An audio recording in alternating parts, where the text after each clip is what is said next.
An old man sits in a courtyard and weeps.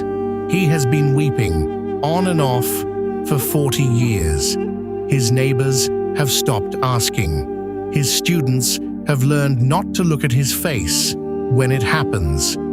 But one day, someone asks anyway.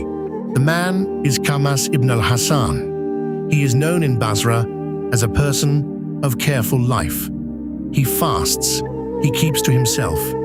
He does not take what is not his.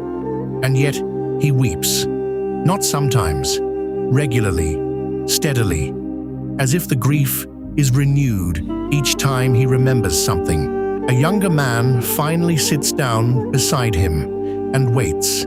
He does not rush the question. He simply stays. And after a long silence, Qamas begins to speak. His voice is low and even. He does not cry while he speaks. He is past that. He simply tells what happened. He says it happened in a single afternoon. He was at home. He had a guest. The guest was a man he respected, a man who had come a long way, and Qamas wanted to feed him well. He prepared what he had: bread, broth, a few dates, simple food, but given with care. The guests sat. They ate together. The bread was passed. The bowl was shared. It was the kind of quiet meal that leaves no memory in most houses. A meal you forget the next morning. Nothing about it was unusual. Nothing except for one moment near the end. The guests' hands were greasy from the food. This is normal. This is what happens when you eat with your hands from a shared bowl. He needed somewhere to wipe them. He looked around. There was no cloth nearby. So he reached out and wiped his hands on the wall. Qamas watched this. He said nothing at the time. The guest meant no harm. It was a small thing. A reflex. You wipe your hands, you move on. The meal continued. They spoke a little more. The guest left. The afternoon ended. The house was quiet again, but the wall did not belong to Qamas. That is the thing. The house sat against a shared wall. The mud brick wall on that side belonged to his neighbor, not to him. The neighbor had not been asked. The neighbor had not given permission. No one had said a word to the neighbor.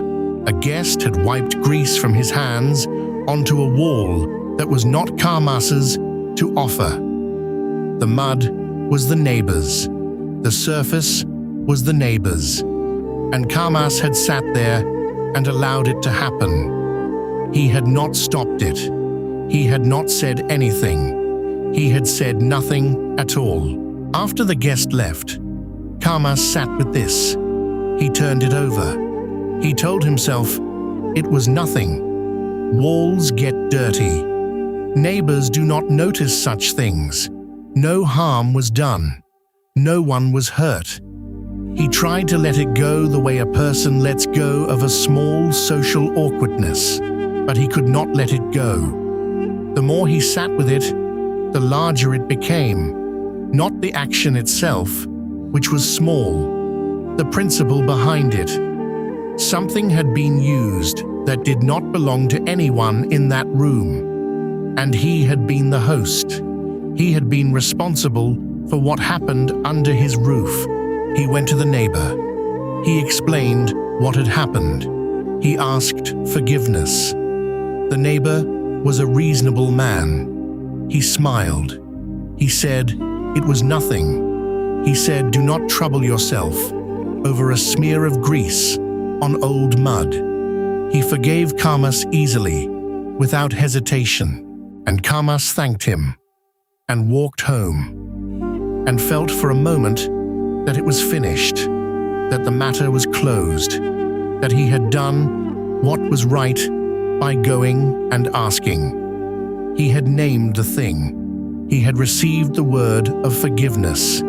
He told himself he could now move forward. But the feeling did not go away. The forgiveness of the neighbor had settled one part of the debt, the human part. And yet there was another part. The thing had still happened. The wall had still been used. The permission had never been given before the moment of use. That was the sequence that would not leave him. He began to think about what it meant to have something taken from you without your knowledge. You do not feel it happen. You are not standing there when it happens. You lose something and never know you lost it.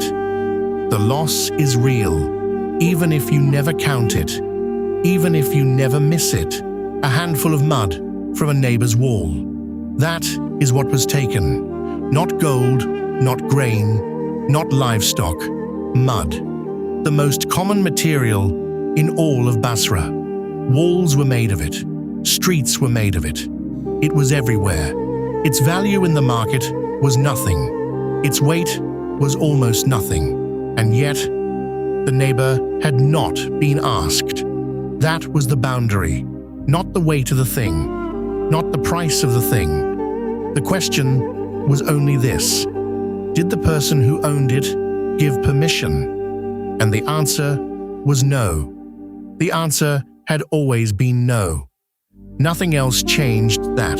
Years passed. Kahmas continued his life. He taught, he prayed, he fasted. He was careful about everything he touched. He returned things that were lent to him. He measured what he owed with great attention. He became known as a man of precision in matters of right and wrong. And still, from time to time, the image returned. The guest's greasy hands, the motion toward the wall, the moment before the wipe, when it could have been stopped. That fraction of a second, when Kahmas could have said, "Wait, that wall is not mine." But he had said nothing. He had let it happen. He wept because he could not undo it. He had received the neighbor's forgiveness. He had asked for it sincerely. But the moment itself was fixed. It had happened. He had stood in his own house and allowed something to be taken from someone who was not there to protect what was theirs. He did not weep to perform grief. He was not making a show of it. He wept because when he examined the event carefully, after all those years, he could not find a way to say it had not happened. It had happened. The wall had been used. He had not stopped it. That was the fact.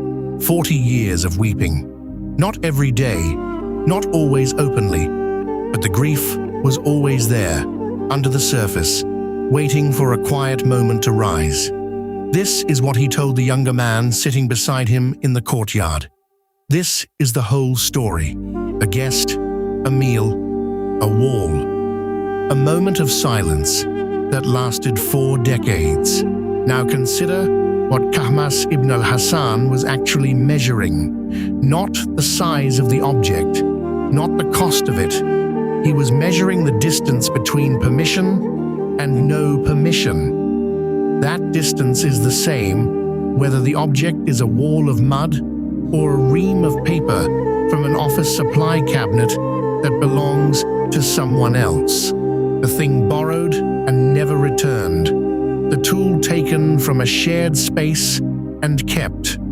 The small item slipped into a pocket because it seemed too minor to count. None of these feel like a taking. They feel like nothing. But something that belongs to someone else does not stop belonging to them because you stopped noticing it. The number rounded in your favor. The count adjusted by a small amount. The measure that falls just slightly short.